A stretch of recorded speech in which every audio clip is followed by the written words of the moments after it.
Hello and welcome. My name is Angelique, and today I'm talking about Mercury and Pisces as it relates to astrology. First of all, thank you so much, everyone who's been liking and subscribing. I really appreciate it.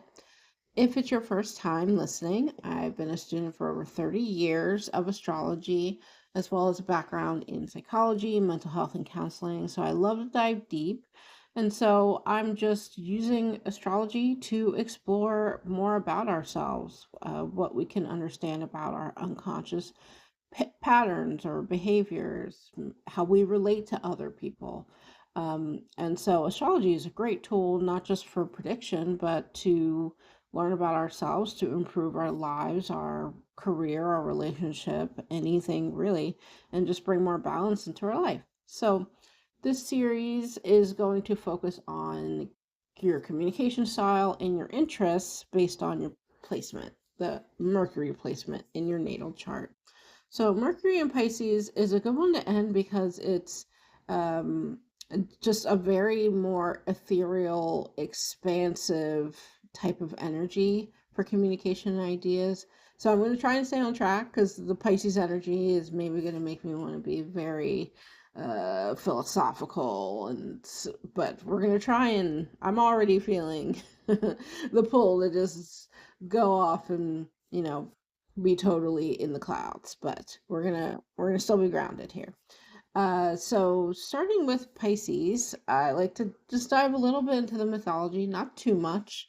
The full mythology that I like to expand on is in the episode Sun in Pisces, if you'd like to hear more about that.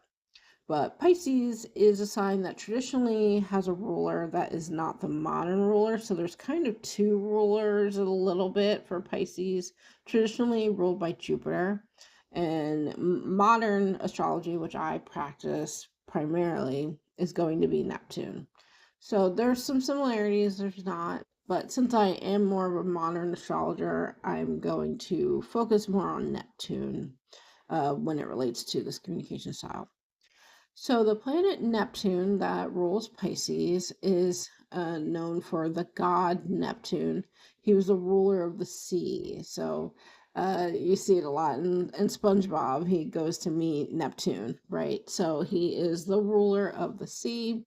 And so that is going to give this big, expansive quality to communication, to ideas, to interest, because the sea is so vast and so big and so mysterious. We don't really know everything that's going on into the sea. We're still finding out.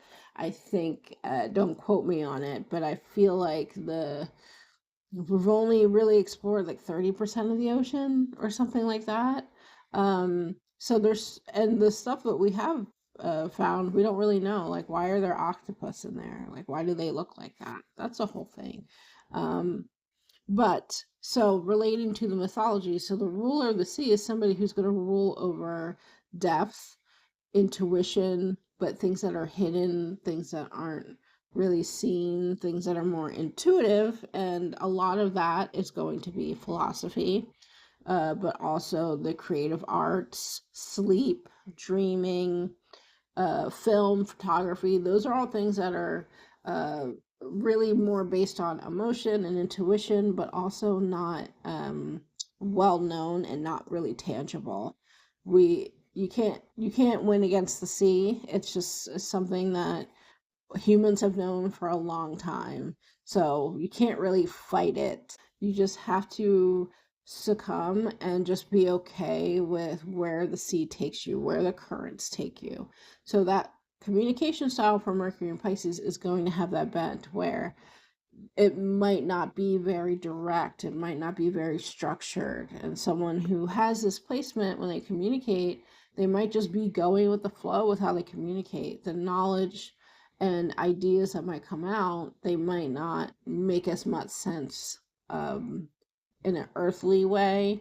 They might not be as very tangible or mathematical or organized. They just kind of might just be like stream of consciousness is something I think that a lot of people working Pisces can really understand and like to do. So just kind of picking up information and energy and coming through. That's another component of this is that Neptunian watery component. Since it's so big and vast, it's going to make the communication here easier when it's unseen or psychic or energetic and not as practical or grounded. So what that comes off like is interest in dreams, psychic abilities, energy, uh, and then we have ghosts, we have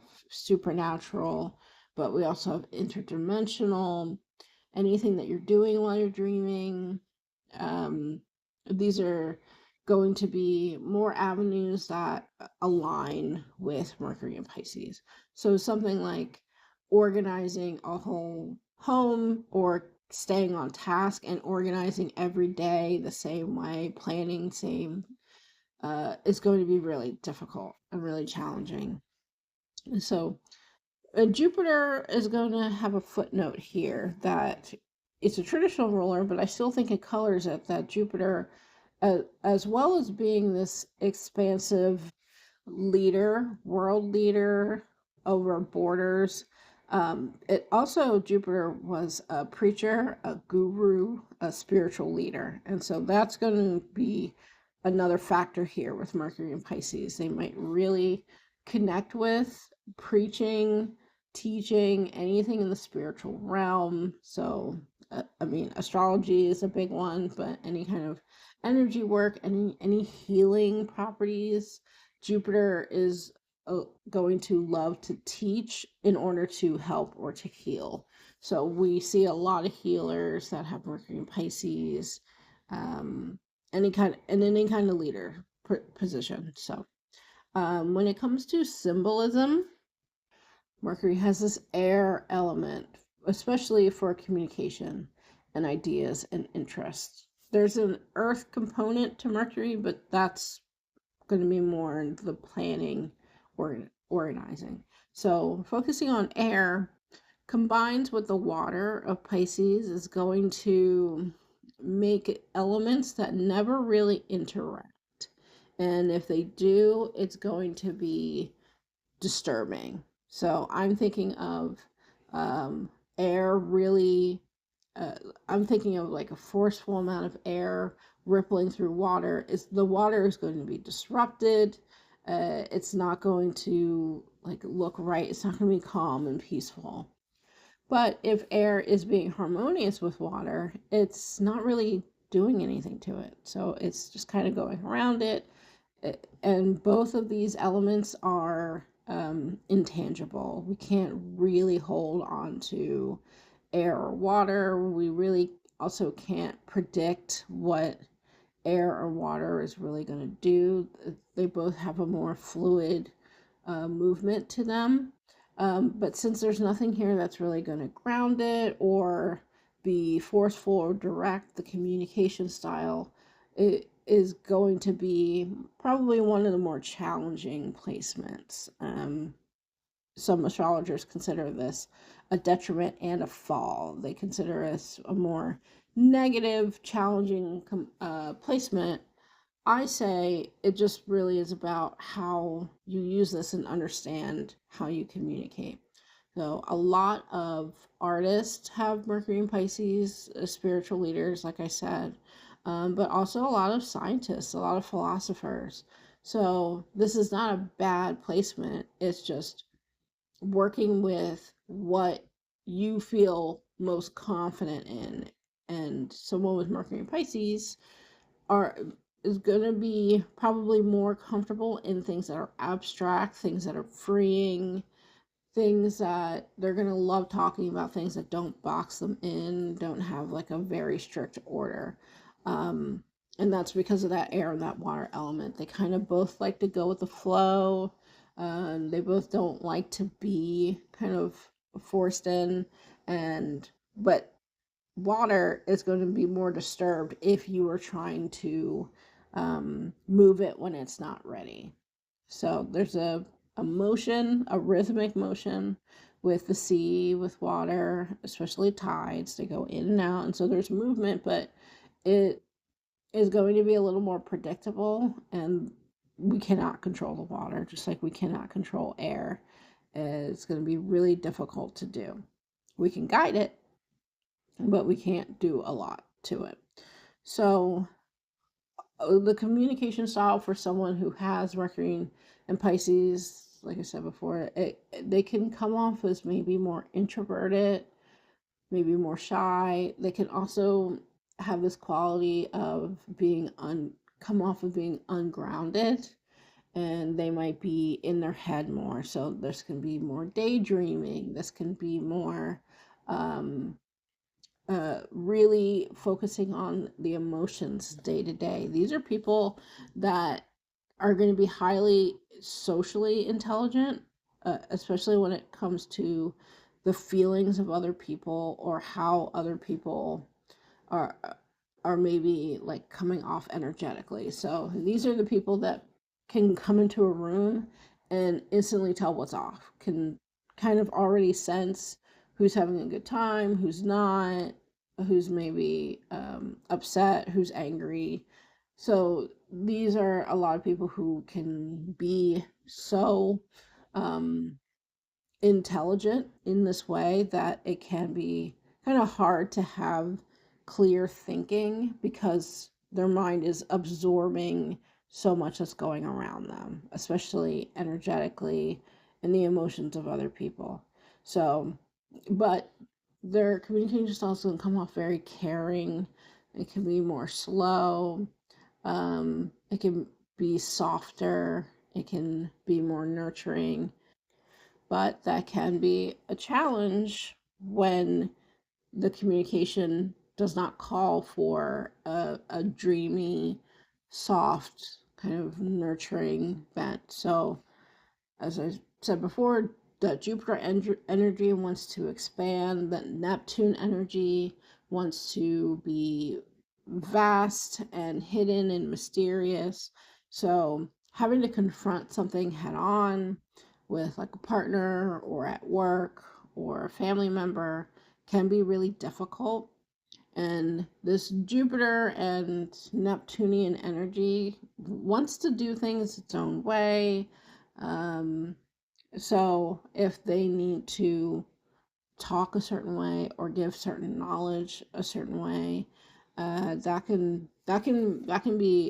that can bring up a lot of obstacles because although there's a creative mind here, they are not as concerned with clear communication because it doesn't seem to matter as much. If they're able to infer how other people are feeling, they might not ask questions directly, like saying, "How are you?" because they probably already know. But the other people in their life don't know this and aren't as intuitive, so that it can be difficult to do day to day things. And because of this expansive need, this quality to be creative and abstract, they might not be as interested in day to day routines. So, 9 to 5 work, traditional jobs could be more difficult. They might rather be doing freelance work or self employment. So, I said before, science and philosophy can be things that they really like talking about, or anything where there's a distance and or a mysterious quality that emotionally connects to them deep at their core. So this can be a lot of film, this can be photography, this can be the arts, but especially arts where there's nothing really super direct going on, like interpretive dance, or just listening and learning about these modalities like that aren't uh, super grounded and structured, but there's like a freedom there. So, any type of metaphorical, symbolic work, philosophical work, those teachings, spiritual teachings, especially if it helps humanity in any way. So we can get a lot of psychic readers that have this placement, or they work with science in a way that's maybe more abstract. So I'm thinking physics or astronomy, just as an example. If you have this placement and you struggle a lot with setting boundaries or having people understand you or coming to your own opinions about things, being alone is something that could be really beneficial for these people. If so, because of that, the quality that you're able to pick up how people are feeling for good and bad, there's a lot of information out there of people who are hurting, and that could weigh heavy. Someone with displacement could take on that a lot, and that can lead to depression, oversleeping, just daydreaming um, as a way to cope. So maybe not dealing with day-to-day things.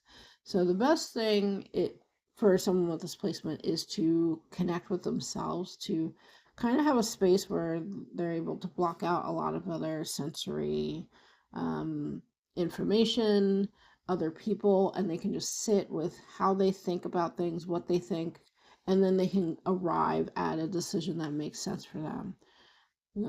Thinking through things completely logically is just going to be difficult for people with this sign, because you are so connected to your own emotions and the emotions of other people. But and that's not a bad thing, but you want to really take a beat. So I'd say meditation is really good for people who have displacement. Um, you might be really interested in meditation, but finding that time and connecting with yourself, clearing away. So anything like foot baths, salt baths, being near water too, can kind of just help to reinvigorate yourself, to clear away energy that does not belong to you, that does not serve you, so you can really get down to what you feel about a situation, and then you can go forward and make your own decisions, if that makes sense. So really interesting placement, really good. Do anything in the creative arts, science, spiritual leading, teaching, that we see so many big personalities that have these placements. So you can really do that. It's just one-to-one relationships, personal relationships that maybe require a little more practicality, a little more decision making with someone else, and collaboration might be difficult. So try to meditate, try to take your own time to think through things, feel through things before you make decisions, can possibly make it easier for everybody. Okay. Thank you so much, Mercury and Pisces. That's what I have for you. If you have this placement and you'd like to share how that comes up for you, you can leave a comment. Otherwise, thank you so much again and enjoy your day. Bye-bye.